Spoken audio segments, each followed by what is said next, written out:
At number 10 is Genghis Khan. Our journey commences with the infamous Genghis Khan, a name synonymous with conquest and dominance. However, the mystery surrounding his ultimate resting place is as perplexing as his legacy. Contrary to the ostentatious mausoleums of other historical figures that you'll get to see today, Genghis Khan's burial site remains a deeply guarded secret. Deliberately concealed to avert any potential desecration, the details of his interment are veiled in ambiguity. Historical records are inconsistent and contradictory, highlighting a sense of intrigue. Some accounts propose a mountaintop sanctuary as his final abode, while others suggest his remains repose beneath a river's tranquil flow. This deliberate confusion echoes the shroud that cloaked his life, revealing a complex tapestry of power and ruthlessness. Genghis Khan's indelible footprint on history is undeniable, yet his elusive resting place mirrors the enigmatic path he carved through the currents of time. If you're enjoying this video so far, please support the channel by pressing like, subscribing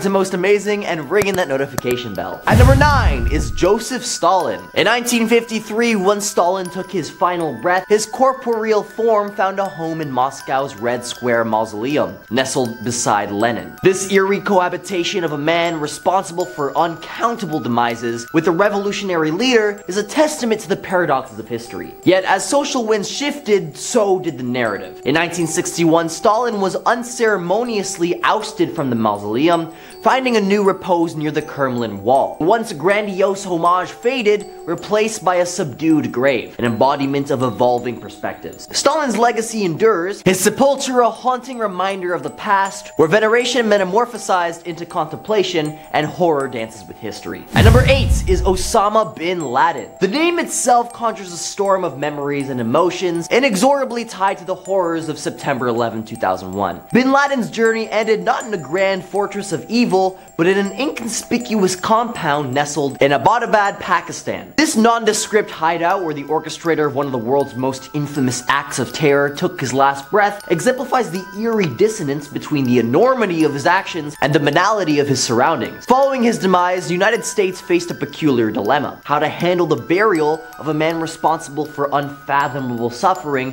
whose gravesite could serve as the hub for his followers. The solution?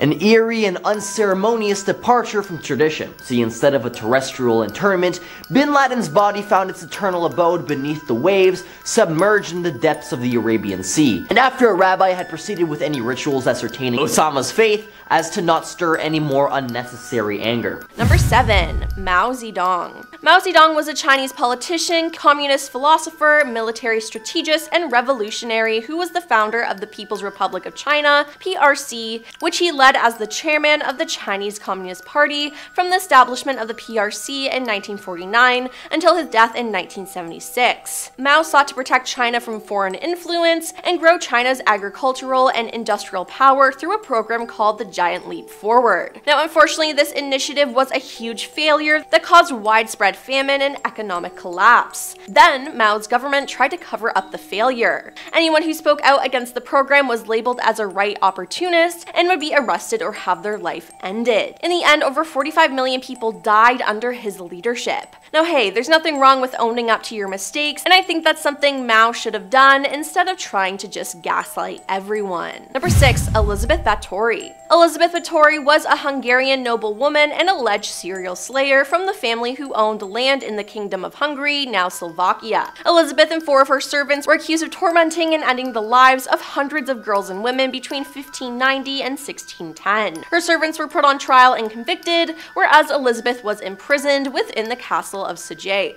Michael Farron, a writer, said in 1999 that the accusations against Elizabeth were supported by testimony from more than 300 individuals, some of whom described physical evidence and the presence of mutilated, dead, dying, and imprisoned girls found at the time of her arrest. Now, stories about Elizabeth, though, then quickly became part of national folklore. Legends describing her vampiric tendencies, such as the tale that she bathed in the blood of virgins to retain her youth, were generally recorded years after her death. Number 5. Francisco Macias Nguema. Francisco Macias Nguema is viewed as one of the most brutal dictators in history. Under his rule, Equatorial Guinea was nicknamed Dachu of Africa. According to historians, Francisco may have been a psychopath, as he suffered from mental illness and suffered psychological trauma as a child. Now, some of his evil reign is that on Christmas Eve 1969, Francisco had 186 suspected dissidents executed in the National Football Stadium in Malibu as amplifiers were playing Mary Hopkins' song "Those Were the Days." 150 of the dissidents were shot or hanged, and the others were forced to dig ditches in which they were buried up to their necks and eaten alive by red ants over the next few days. As time went on, Francisco became incredibly paranoid, which included mandating the death of those who wore glasses, banning the use of the word intellectual, and destroying boats to stop his people from fleeing from his rule,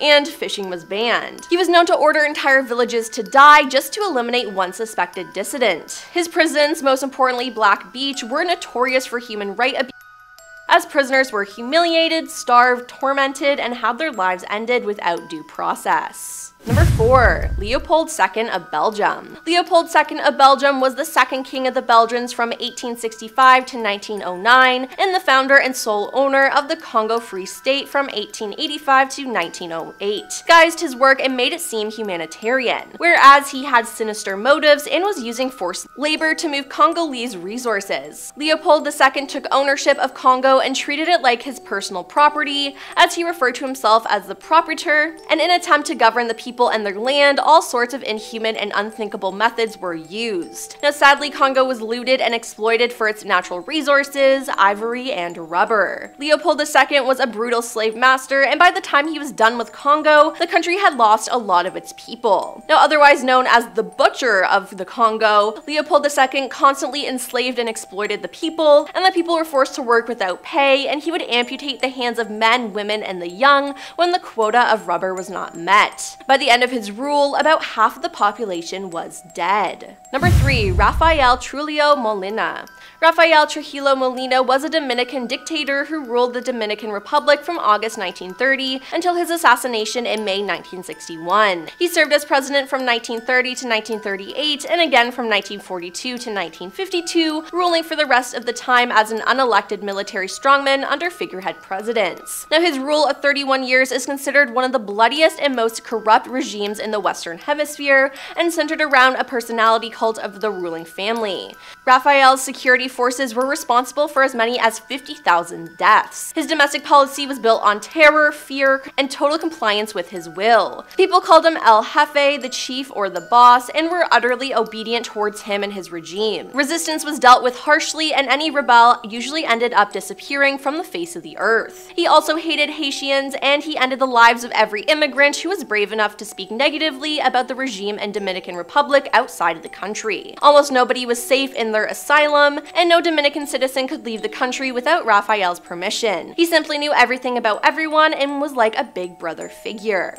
Number 2. Caligula, the third Roman emperor. Ruling the Roman Empire from 37 to 41 AD, Caligula was known to be sadistic, wild, and extravagant. In the first 3 months of his reign, he had 160,000 animals sacrificed. Later, he caught a brain fever, and he was known to be mentally ill, believing he was a god. He felt prisoners should know a very painful death and began to end people's lives by causing them as much pain as possible. Many prisoners were fed to the caged wild panthers, lions, and bears, and if he disliked a gladiator, he would beat them over days until they died. Now, he was known to be so cruel that people would end their own lives rather than face him and his slow, lingering deaths. He also forced husbands to give him their wives, and he himself committed unethical practices with his sisters. And coming at number 1 is Idi Amin. Idi Amin was a Ugandan military officer and politician who served as the 3rd president of Uganda from 1971 to 1979. Now, he ruled as a military dictator and is considered one of the most brutal despots in modern world history.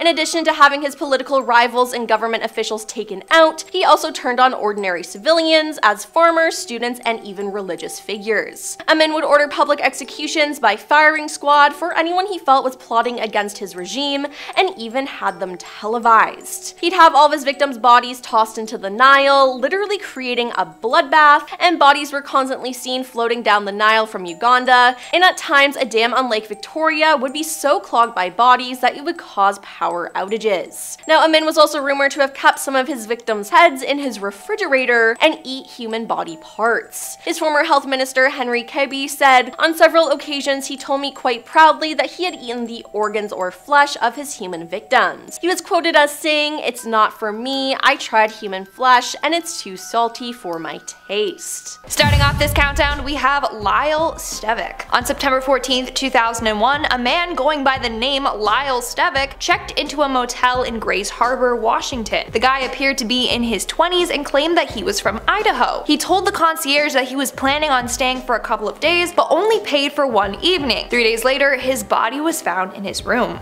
He had hung himself. On the nightstand, he left some money with a note saying that it was for the room. Upon investigating, police found that Lyle Stevick was not his real name. Obviously, it was actually a character from the novel You Must Remember This. Not only that, but he had no identification with him and no luggage. He only left behind a toothbrush and toothpaste. To this day, no one knows who this mystery man is. And what's up with the reference to the character from the book You Must Remember This? Was this a clue? We need to remember his death for some reason? We probably will never know though. Coming in at number 9, we have Bible John. Bible John is the name given to an unidentified serial killer who operated between 1968 to 1969 in Scotland. Bible John is said to be responsible for the death of 3 women. Each of his victims were young brunette women who he met at the Barrowland Ballroom. He was called Bible John since he would repeatedly quote the Bible. John was described as a tall, slim, well-dressed man with red hair between the age of 25 to 30. Apparently, when he meets his victims, John introduces himself as John Templeton or Simpleton or even Emerson. The perpetrator has never been identified, and the case remains one of the most extensive manhunts in Scottish criminal history. In our 8th spot, we have the El Dorado Jane Doe. On July 9th, 1991, a blonde woman was found dead in her room at the Whitehall Motel in El Dorado. The ID she had on her said that her name was Cheryl Ann Wick, but quickly police realized that that was not her identity. In fact, she had stolen that ID. This woman was apparently murdered by her boyfriend James Roy McCulphin, but not even he knew her true identity. This woman was a lady of the night and a topless dancer. She was arrested on a number of occasions for faulty checks, but still no one knows who she truly is. She's gone by the name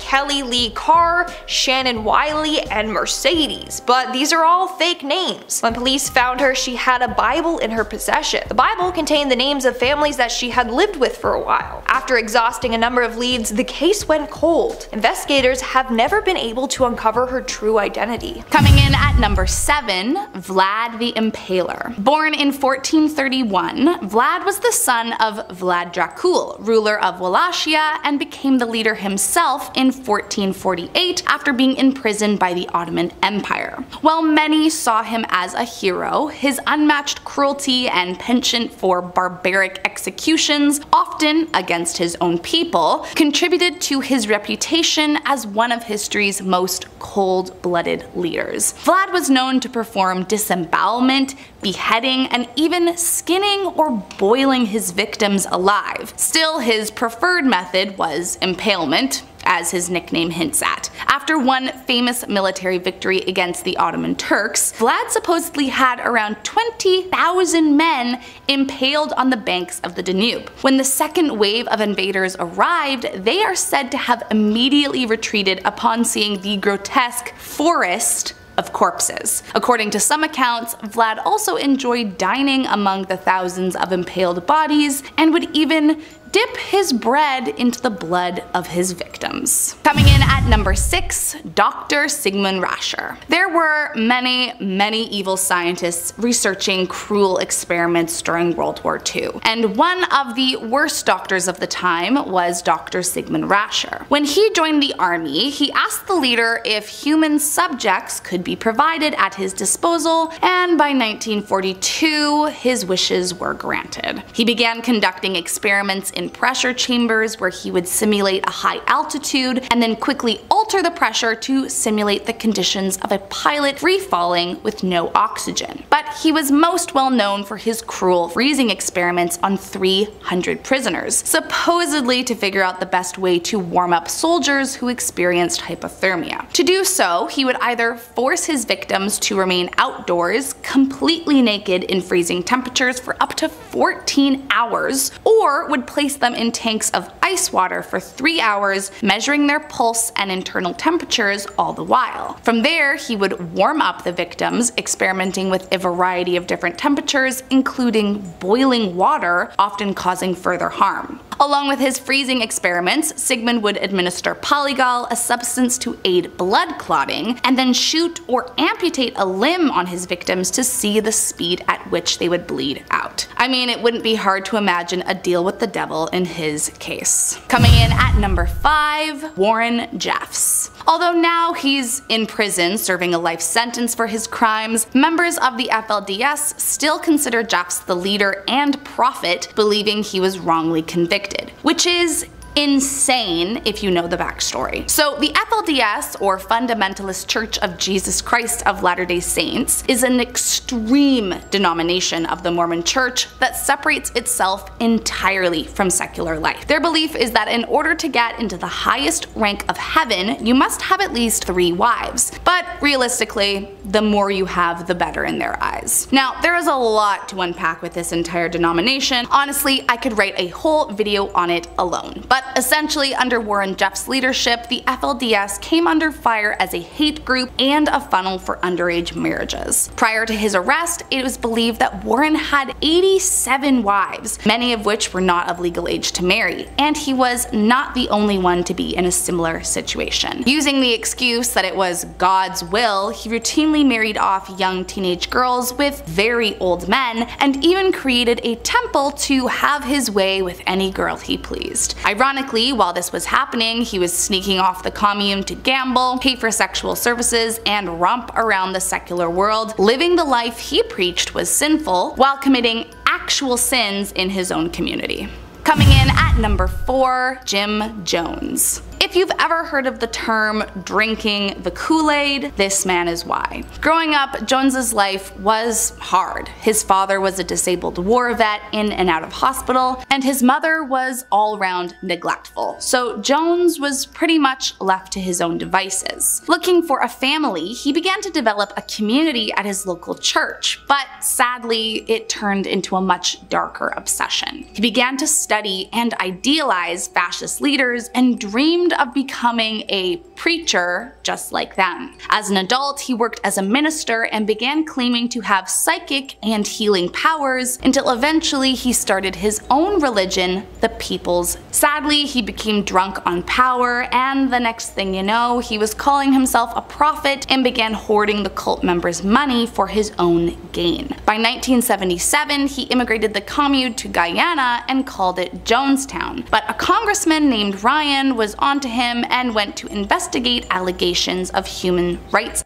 abuse. The congressman ended up taking members from the cult who wanted to leave, but Jones did not take kindly to this and ordered his henchmen kill Ryan and his party. But after he got word that not everyone was taken out, he worried the military would come and shut down his entire operation. So he ordered all members take their own lives as an act of revolution. Tragically, all 909 members were forced to take their own life with a mix of flavor aid and cyanide, and those that didn't go down willingly were given an injection. Coming in at number 3, Idi Amin. Once the president of Uganda from 1971 to 1979, Idi Amin was and still is regarded as one of the most brutal despots in modern world history. Prior to his reign over the country, Amin was the commander of the Ugandan army, but as one might have guessed, he was not really following all the rules. In fact, the president at the time, Milton Obote, was actually planning to arrest Amin women for misuse of army funding. However, somehow this news made its way back to Amen, and he hatched a plan to overthrow the elected government via a military coup and declare himself the president. Unfortunately, this plan worked. Under his malicious reign, his first order of business was to expel the entirety of the Asian population, which was roughly 80,000 people, many of whom were dual citizens. This complete intolerance and persecution of any and all ethnic groups continued under his dictatorship, along with rampant human rights abuses, political repression, and extrajudicial killing. In fact, it's estimated that nearly 300,000 civilians lost their lives in the mere 8 years he ruled over the country. Finally, in 1979, the Tanzanian president ordered his troops to capture him, which they did, ousting him from his power. But rather than face his charges, Amen went into exile in Saudi Arabia, where he remained until his death. Coming in at number 2, King Leopold II.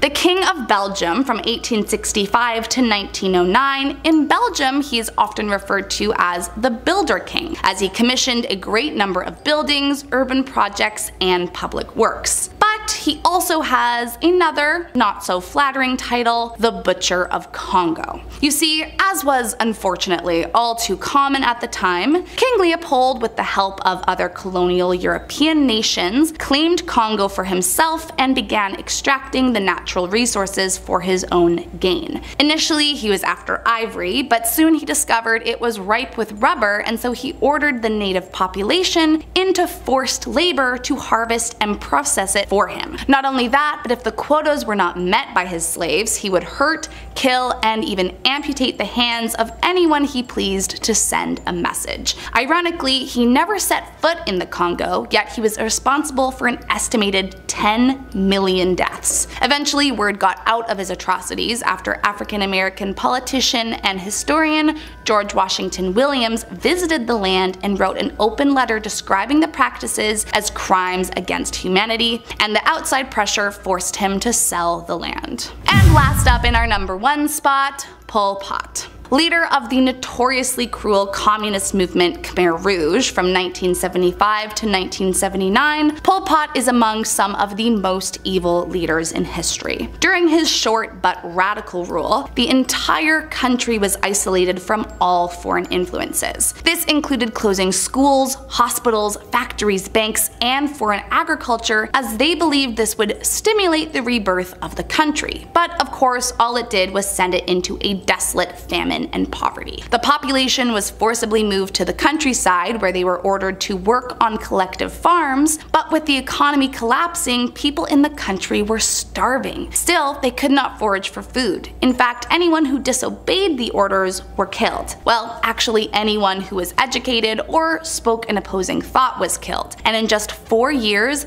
nearly 2 million Cambodians of all ages perished, which was approximately 1/4 of the population. To give you just an idea of the kind of evil this man was capable of, one of the most disgusting practices that took place during his genocidal tyranny was what happened at the Chankiri trees in the killing fields. Innocent sons and daughters whose parents had been killed for a crime against the state were taken to the trees and executed so they could not, and I quote, grow up and take revenge for their parents' deaths. He truly was an evil, evil man. Starting us off at number 10 is Caligula. Caligula's reign began in 37 AD, and for the first 6 months he was actually regarded as a fairly moderate and noble leader. Early on, he freed citizens who'd been unjustly imprisoned and got rid of stiff sales tax, which are both things that will get a good amount of people on your side. But somewhere around that 6-month mark, everything changed. And I mean everything. According to records, Caligula fell ill and was never the same again. Soon he became known as a tyrant, killing whomever he pleased for the fun of it, declared himself a living god, began harassing and having his way with any women he pleased, including his own sisters, whom he was also selling off to other men. Contemporaries wrote of his blatant disregard for humanity and his people, saying how he used money to fund his own personal estate rather than feed the starving. And according to one account, once at some games he was presiding, hanging, he was said to have ordered his guards to throw an entire section of the audience into the arena during the intermission to be eaten by the wild beasts because there were no prisoners to be used and he was bored. Could this sudden change in personality have been some sort of deal with the devil? I guess we'll never know.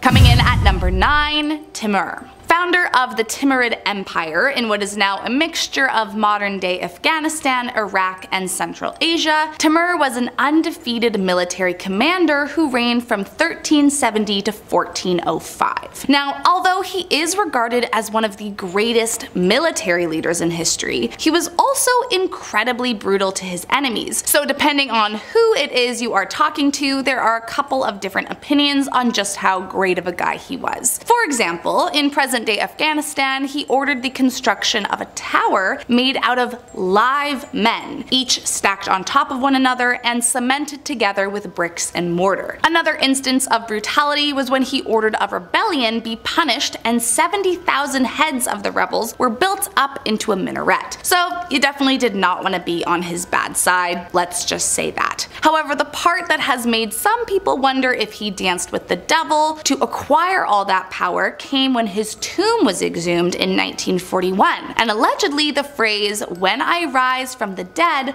the world shall tremble," was inscribed into his tomb. Additionally, inside the casket, another inscription read, "Whomever opens my tomb shall unleash an invader more terrible than I." Coming in at number 8, Countess Elizabeth Bathory. Born in 1560 into the Bathory family of Hungary, Elizabeth was a noblewoman who was a lot less noble than her title suggests. Famously nicknamed the Bloody Countess, Elizabeth, along with 4 of her servants, became a rather notorious figure after it was revealed she had been luring young virgin peasant women into her castle, promising them a job and a better life, before instead brutally harming them to their deaths. According to texts, her devious methods included sticking needles under their fingernails, covering girls in honey before unleashing bees on them, and biting off chunks of their flesh. But it was said no matter what, with each victim she always bathed in their blood. And while the actual number of victims is up for debate, there are some accounts that believe the number could have been as high as 600. Now, as far as her intentions behind the killings were concerned, in some circles it was rumored she was a vampire, while others believed she was hunting down those she suspected to be witches. But some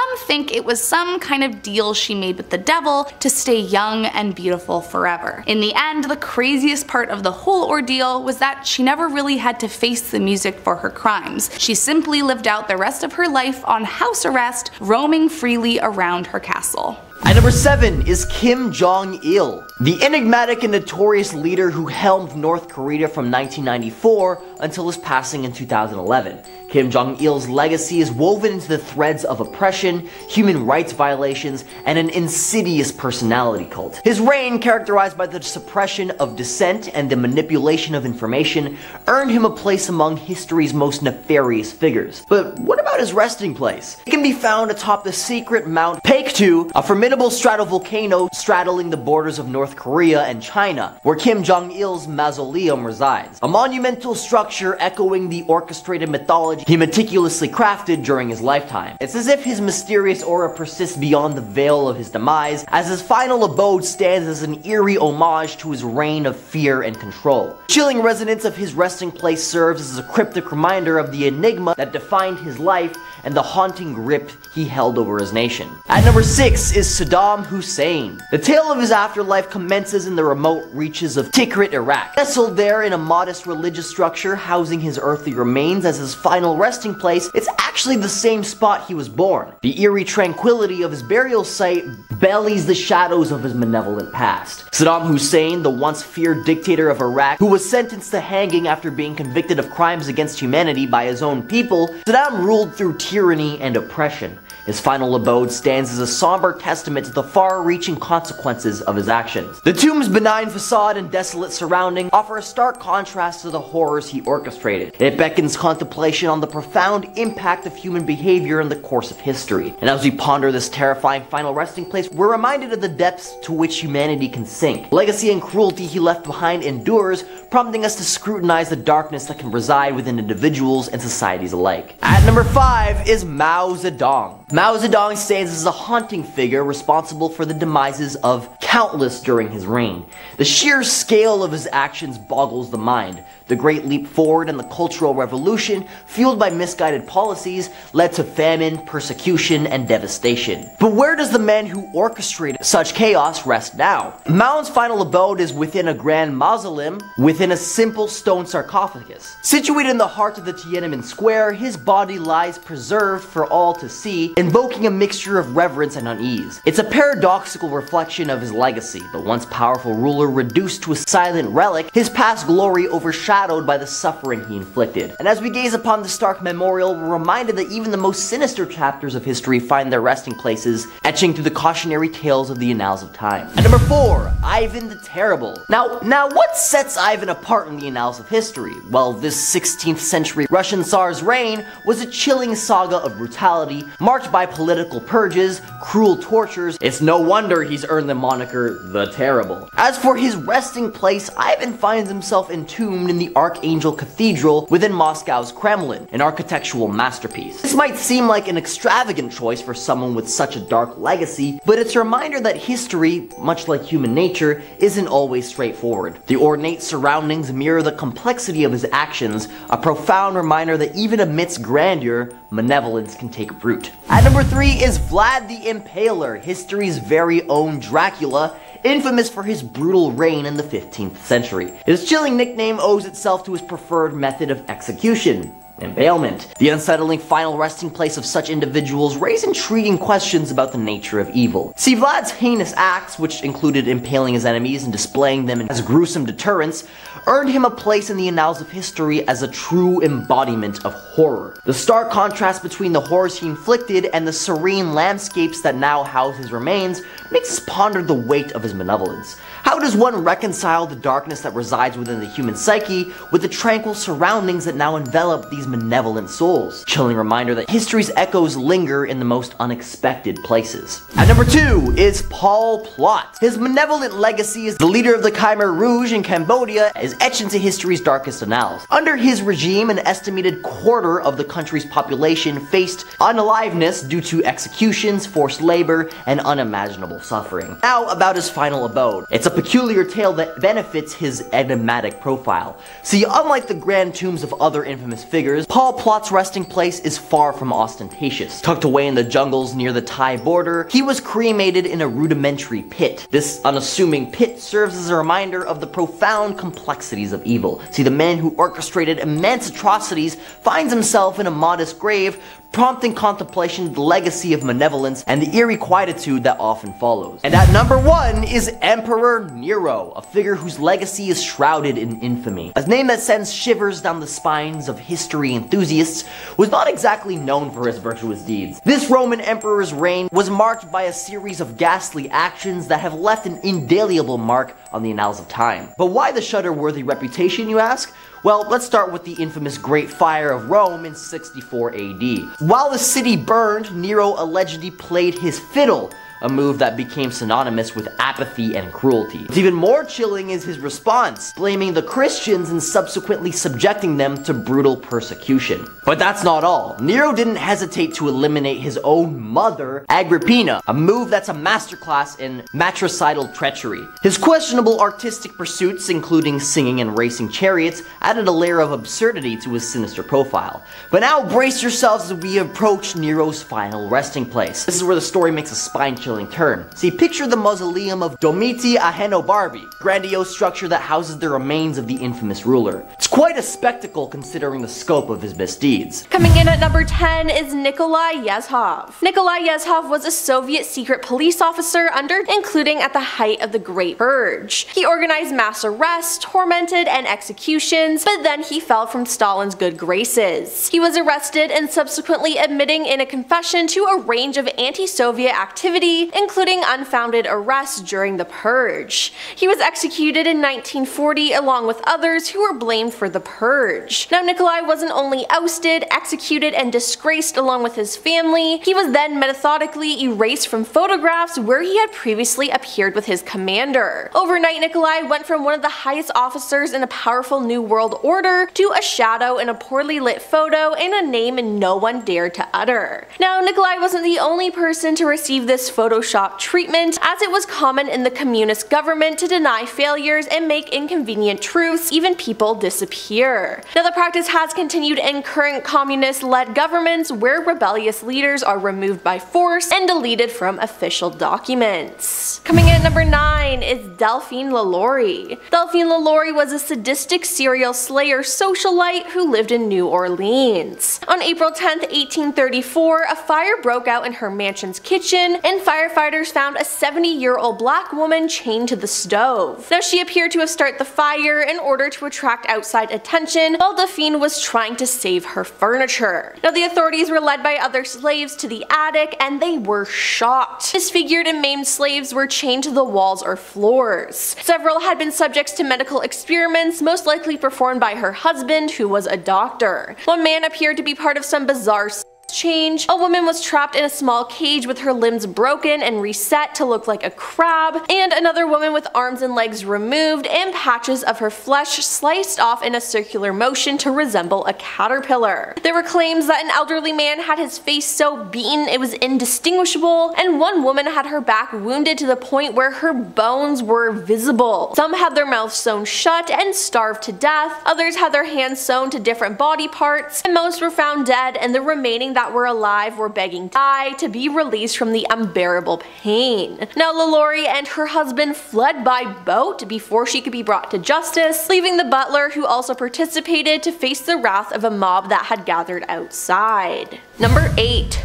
Zhang Qing. Zhang Qing was a Chinese communist revolutionary, actress, and major political figure during the Cultural Revolution. She was the fourth wife of Mao Zedong, the chairman of the Communist Party and paramount leader of China. Now, Zhang was best known for playing a major role in the Cultural Revolution and forming the radical political alliance known as the Gang of Four. Through clever maneuvering, she managed to reach the highest position of power within the Communist Party, just short of being president. It is believed that she was the main driving force behind China's Cultural Revolution, of which she was the deputy director. Now, during the Cultural Revolution, much economic activity was halted, and countless ancient buildings, artifacts, antiques, books, and paintings were destroyed by Red Guards. Millions of people in China reportedly had their human rights annulled during this time, and millions more were also forcibly displaced. Estimates of the death toll of civilians and Red Guards from various Western and Eastern sources are about 500,000 in the true years of chaos of 1966 to 1969, but some estimate as high as 3 million deaths, with 36 million being prosecuted.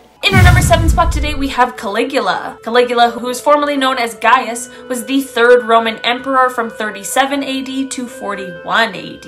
There isn't a ton that is known about his reign, but it is said that he was a great ruler for the first 6 months, but then he became a tyrant and was cruel and extravagant. He strived to ensure that the emperor gained more and more power. Caligula ended up being assassinated in early 41 because of his terrible leadership. It is crazy to say 41 as the year. The crazy fact that I have for you today about Caligula is that he was basically obsessed with one of his horses. He loved this horse so much that he gave him an ivory manger to sleep in, and even gave him his own palace and servants. This is already a little over the top, but he was actually planning on making him a senator. I suppose it's a good thing that at least he extended his wealth to one other living being instead of keeping it completely to himself, but making his horse a senator is both hilarious and very bizarre. In our number 6 spot today, we have Joseph Stalin. Joseph Stalin was a Soviet politician who ruled the Soviet Union from 1920 until he passed away in 1953. He is one of the most significant figures of the 20th century and has left quite a controversial legacy. But today we are not here talking about political ideologies, but instead some crazy facts. One fact about Stalin that I was surprised to hear is that he would get photos of him retouched in order to remove people that he didn't like from them. In 2021, that is a lot more common and has been made a lot more accessible, but we are talking about a Russian dictator in the 1930s and 40s, long before Photoshop and the Facetune app existed. This does quickly take a pretty dark and serious turn though, as it really was used as a form of censorship and was basically a device to erase history, which can be quite dangerous. I do wonder if this practice of photo retouching ended up having an influence on how we do things today. In our number 5 spot today, we have Charlie Chaplin. Charlie Chaplin was an English comedian, actor, and filmmaker who was one of the most iconic figures in cinematic history. His career lasted over 75 years, and he first began to rise to fame during the silent film era. Closer to the end of his career, there were quite a few controversies surrounding him, but that certainly is nothing new for the life of an entertainer. Charlie's mustache became a very popular trend around 1915 to 1921, and in that time, there were a ton of look-alike competitions being held. One day, Charlie himself decided to enter one of these contests just to see. It is rumored that he lost his own look-alike competition, and not just by a little.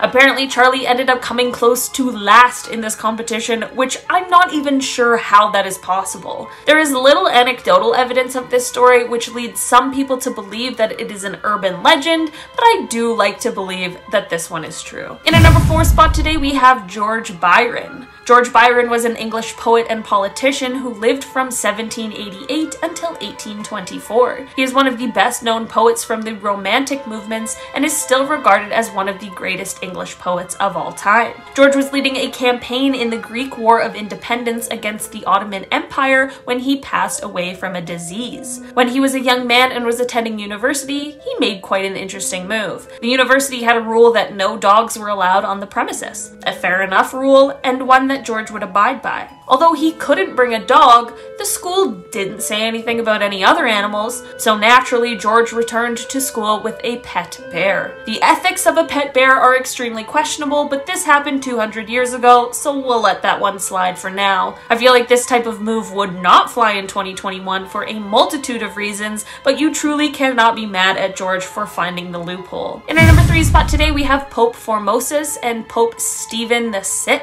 Adding 2 more popes to this list because, to be honest, I am not sure who this crazy fact is for. Pope Formosus was the ruler of the Papal States from October 6th, 891 until he passed away on April 4th, 896. After his passing, Pope Boniface VI took his place as ruler for just a few weeks before he also passed away, which then left Pope Stephen VI as the ruler from then on until his death. After this whirlwind April of 896, things got even weirder. Before his passing, Pope Formosus had sided with Arnulf of Carinthia against Lambert of Spoleto, which was definitely not okay with Pope Stephen VI. So, once Pope Stephen VI gets to the place of being the ruler, he gets the people to exhume the body of Pope Formosus so that he can put him on trial. I feel like that is super gross and very unnecessary, but this really is the type of stuff that went on in the 800s.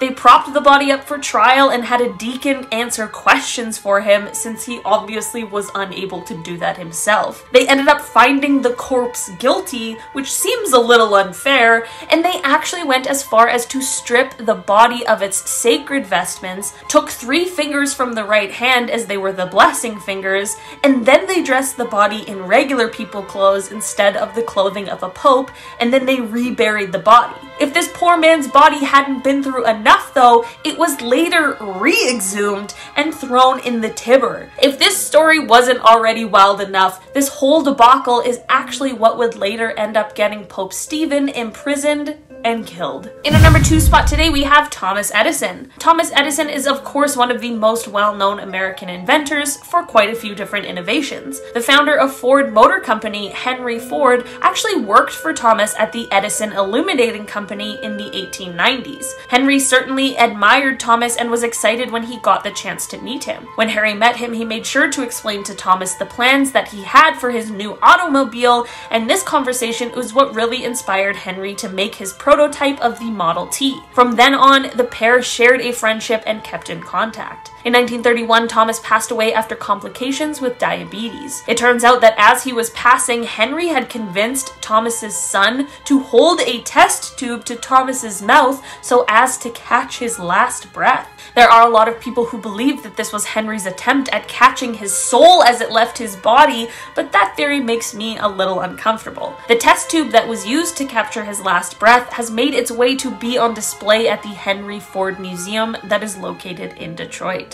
In our number 1 spot today, we have Galileo Galilei. Galileo Galilei left quite a legacy as one of the most famous astronomers, physicists, and engineers we've ever seen. He has even been called the father of the scientific method as well as the father of modern science. One of the most well-known stories about him was when he heard about the construction of the telescope, he made his own, even better version without even having seen the first version beforehand. This is all to say that he was incredibly smart and really paved the way for a lot of scientific advancements. Galileo ended up passing away when he was 77 years old on January 8th, 1642. What is crazy and very bizarre is that before he was buried, some of his admirers removed 3 of his fingers and a tooth from his body so that they would have keepsakes, I guess? Maybe that was normal for 1642, but in 2021 it definitely is a little different. In a stranger turn of events, these body parts have actually been kept since 1642 and now reside on display at the Museo Galileo in Florence, Italy. Starting off this list in our number 10 spot, today we have Abraham Lincoln. Abraham Lincoln was the 16th president of the United States and is probably best known for his role in abolishing slavery.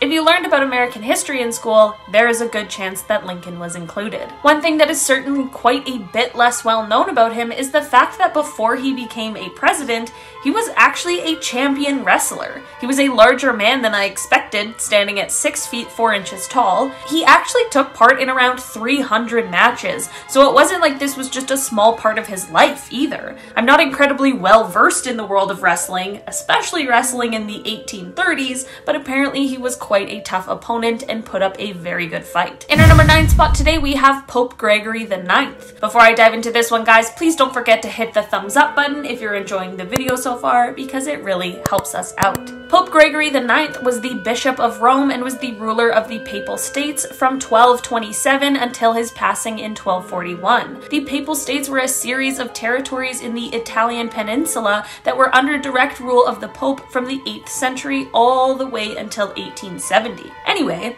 it turns out that Pope Gregory IX had a very strange hatred for cats. He said that black cats were actually instruments of Satan, which seems a little bit extreme, but then he actually went as far as to order that they be exterminated throughout Europe, which is definitely a little extreme. With this order, the Pope's followers had to oblige, and there was a drastic reduction in the cat population. But this, of course, caused a disturbance to the ecosystem at the time, and the consequences of that became very evident. Because of the decline of cats, there was a sudden increase in the amount of rats there were, most of which may have been carrying the plague. There are a lot of historians who would argue that this war on cats may have had a huge effect on the severity of the Black Plague. That is of course speculation, as it is pretty difficult to pinpoint who could be at fault for something like that, but it certainly is interesting. In our number 8 spot today, we have Jeannette Rankin. Jeannette Rankin was an American politician and a huge advocate for women's rights.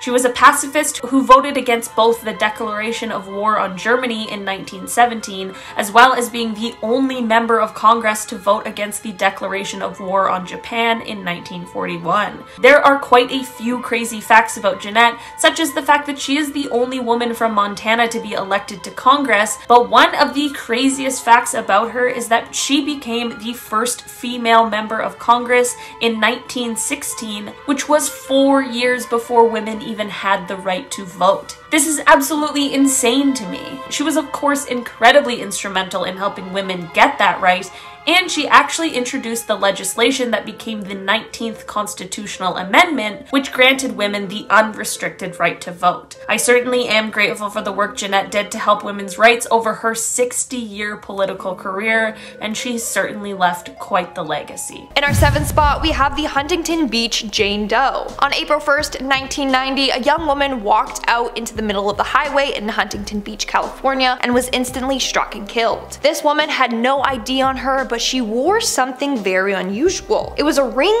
made out of human hair. When police published a sketch of this woman, a number of people came forward claiming that they knew her or had seen her before. Sadly, none of the stories ended up adding up. One woman claimed the mysterious woman's name was Andrea and that she was homeless. The witness also said that she saw Andrea cut off a chunk of her hair and wrap it around her finger as a ring. Another person said that the woman was here searching for her birth family. Apparently, her parents were very well known in the town. Investigators explored both leads and more, but were unable to identify this mysterious woman. In our 6th spot, we have the Man in the Iron Mask. The Man in the Iron Mask is the name given to an unidentified prisoner arrested in 1669 or 1670. He was imprisoned during the reign of King Louis XIV of France. What's scary about this prisoner is how his identity was always kept a secret. He was forced to wear a mask that blocked off his face. Should he ever remove the mask, his guards were ordered to kill him. Not only that, but he was kept locked away behind double doors in solitary confinement. Some believe that this was because he was a high-level political individual, or that he was a member of the royal family, or just a disgraced French general. But to this day, we still don't know who he truly was and why he was locked up there in the first place. We are now at our 5th and halfway mark with D.B. Cooper. Surely you guys know the story by now. We've talked about him a lot on this channel. Either way, he deserves a spot on today's list. D.B. Cooper is the name of a man who was responsible for a plane hijacking in 1971. No one knows who he is or where he is now, if he's still alive. So in 1971, a mysterious man boarded the plane under the name D.B. Cooper. Once in the air, he handed the flight attendant a note saying that he had a bomb in his suitcase. He demanded $200,000 and a parachute, or else he would detonate. Soon they landed in Seattle and he exchanged the passengers on board for his money and parachutes. Once he got his requests, he told the pilot to fly to Mexico City. Along the way, he took the money and his parachute and jumped out of the plane. To this day, he has never been identified or found. Some say that he didn't survive the jump, but his remains have never been found. This case is known as one of the longest active searches in history. The police looked for Cooper until 2016. Moving on at number 4, we have the Sumter County duo. On August 9th, 1976, 2 individuals were found along a secluded dirt road in South Carolina. They were found by a trucker passing through. When police arrived on scene, they found that the couple were murdered. Both victims were wearing expensive-looking clothing and lots of jewelry. Police thought maybe they were killed after a robbery gone wrong, but then why wouldn't they take any of the jewelry? Police did have a couple of suspects, but their main one, the truck driver that found them, had an airtight alibi. A couple months later, a witness came forward claiming that he crossed paths with the 2 at a camping site. According to him, the man's name was Jock and he was disowned by his father, hence why the 2 were traveling. It's thought that the female he was traveling with may have been his sister. And that's pretty much all we know. Plus, the witness's account has never been verified, and no one has properly identified the couple. In our 3rd spot, we have the Long Island Killer. The Long Island Killer is an unidentified serial killer who operated in the Long Island region for at least 20 years. It's said that this killer was responsible for at least 10 to 16 murders.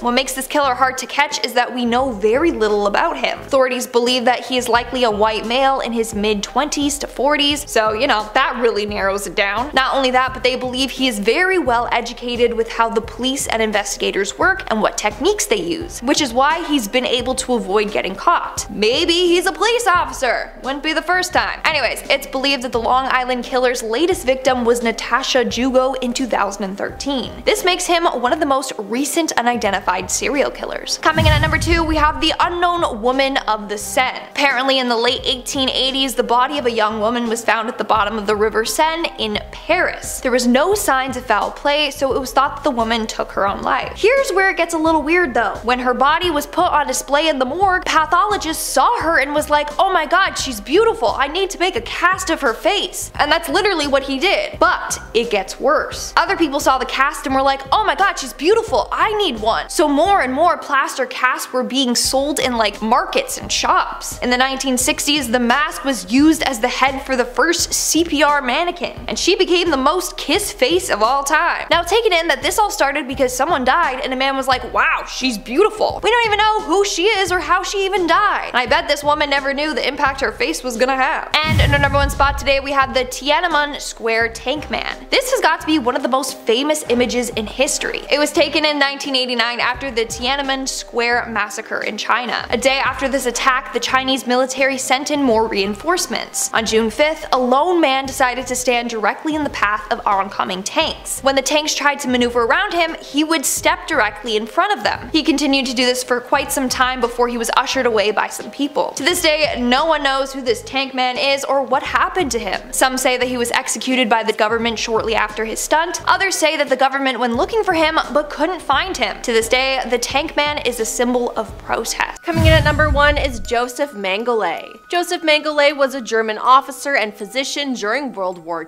II. Nicknamed the Angel of Death, he performed deadly experiments on prisoners, where he was a member of the team of doctors who selected victims to die in the gas chambers, and was one of the doctors who administered the gas. One of Joseph's most chilling characteristics was his double-sided facade. He would offer sweets to the young in the camp's kindergarten, then select them as subjects for lethal experimentation. His medical experiments showed no consideration for the victim's health, safety, or physical and emotional suffering. Now, he was particularly interested in identical twins, people with heterochroma iridium, eyes of 2 different colors, dwarfs, and people with physical abnormalities. He conducted forced sterilizations of prisoners, amputated limbs, and injected chemicals in eyeballs, and once sewed Romani twins back to back. After the war, he escaped justice and lived out the rest of his life in Argentina and Paraguay, and he was never held accountable for the atrocious acts he committed. Number 9. Ilya Anovich. Ilya Anovich was a Russian biologist who worked in artificial insemination. Ilya then wanted to get of animals and put it into different species to see what happened. He started off slowly creating a Z-donk from a zebra and a donkey, a rat mouse, a guinea pig mouse, and an antelope and cow. Then in 1910 he told a gathering of zoologists that he thought it could be possible to create a human-ape hybrid, often now referred to as a human Z. Now his chance finally came after the Russian Revolution of 1917 while working at the Institute Pasteur. It was here in 1924 he was given the opportunity to work on this. In 1926 he and Serge Vonaroff transplanted a human ovary into a chimp before attempting to inseminate her with human sperm. He attempted this 2 more times without success, so he then pitched an alternative approach. Take chimpanzees and implant it into African women without their knowledge or consent. Now the plan was to pretend the insemination of a chimpanzee was merely a medical examination, letting them find out months afterwards when they gave birth to an exceptionally hairy and suspiciously good at climbing baby. Yeah. Now thankfully the French governor said no to the idea, but Ilya traveled further with 20 apes and was able to convince people to go along with it. 5 women or more volunteered for his experiment. Now fortunately or unfortunately, no ape survived long enough at the ape nursery, and though he had women, Ilya found himself out of space. Now before he could ship in more, the Soviet Academy of Sciences heard about his plans to inseminate women in Africa without consent, and all support for the project was taken away. Number 8. Shiro Ishii. Shiro Ishii was a Japanese war criminal, microbiologist, and army medical officer. He was the director of Unit 731, a biological warfare unit of the Imperial Japanese Army. He led the development and application of biological weapons during the Second Sino-Japanese War from 1937 to 1945, including the bubonic plague attacks of Chinese cities, and planned the Operation Cherry Blossoms at Night biological attack against the United States. Ishii and his colleagues also engaged in human experimentation, resulting in the deaths of over 10,000 subjects. Experiments led under his command included vivisection of living people, prisoners had limbs amputated and reattached to other parts of their body, some prisoners had parts of their bodies frozen and thawed to study the resulting untreated gangrene, and humans were also used as living test cases for grenades and flamethrowers, and they were injected with strains of diseases disguised as vaccinations to study their effects. Now, for some reason, Ishii was later granted immunity in the International Military Tribunal for the Far East by the United States government in exchange for information and research for the US Biological Warfare Program. Now, Ishii's immunity deal was concluded in 1948, and he was never prosecuted for any war crimes or crimes against humanity, and his exact whereabouts or occupation were unknown. Number 7. Jang Song-taek. Jang Song-taek was the uncle of the current dictator of North Korea, Kim Jong-un. He was more focused on following in the ways of his brother, Kim Jong-il, something that the new dictator didn't agree with. Now, at the beginning of his rule, Kim Jong-un was still considered quite young for his political position, and some of his choices were questionable at best. Seeing that his uncle didn't agree with him, he had him tried by a special military tribunal and executed by a firing squad. Now, after his execution, Kim ordered all media outlets within North Korea to remove any sort of record of him, and that included any sort of pictures or information from history books. Number 6. Peter Burnett. Peter Burnett was an American politician who served as the first elected governor of California from December 20th, 1849 to January 9th, 1851. Now, in 1848, he moved to California during the height of the California Gold Rush. He was appointed to serve on the Supreme Court of California, and even though he had enslaved 2 people, to make California a slave state, instead pushing for a total exclusion of African Americans in California. Governor Peter signed into the law the so-called Act for the Government and Protection of Indians, which enabled the enslavement of native Californians and contributed to their genocide. He declared in an 1851 speech that a war of extermination will continue to be waged between the races until the Indian race becomes extinct must be expected. While we cannot anticipate the results, but with painful regret, the inevitable destiny of the race is beyond the power and wisdom of man to avert. Now, efforts by federal negotiators to preserve some native land rights were fought by the administration of Peter, who favored the elimination of California's indigenous peoples. Now, he also passed the Foreign Miners Act, which taxed only Chinese and Mexicans, deliberately designed to drive them out of the gold fields. Now, a wave of violence against them took place before and after. Number 5. H.H. Holmes. H.H. Holmes was a con artist who liked to take the lives of people. Until his execution in 1896, he chose a career of crime, including insurance fraud,